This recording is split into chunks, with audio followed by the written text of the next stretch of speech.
আসসালামু আলাইকুম। হে এভরিওয়ান, কেমন আছো তোমরা? আশা করি তোমরা সকলেই ভালো আছো। আমিও আলহামদুলিল্লাহ ভালো আছি, বাট অনেক গরমে অনেকটা অসুস্থর মতো প্রায়।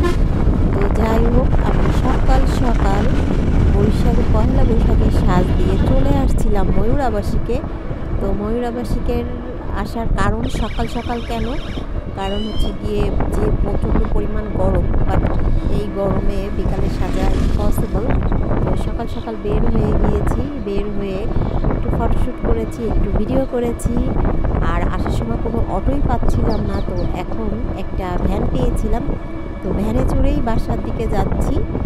তো এই যে তোমাদের কার কার ভ্যানে চড়তে ভালো লাগে, তো প্লিজ কমেন্ট সেকশনে কমেন্টস করে জানাবে। আর আমার ফেসবুক পেজে তোমরা নতুন যারা আছো, প্লিজ আমার পেজটিকে ফলো দিবে, আমাকে লাইক শেয়ার কমেন্ট করবে আর আমার পাশেই থাকবে।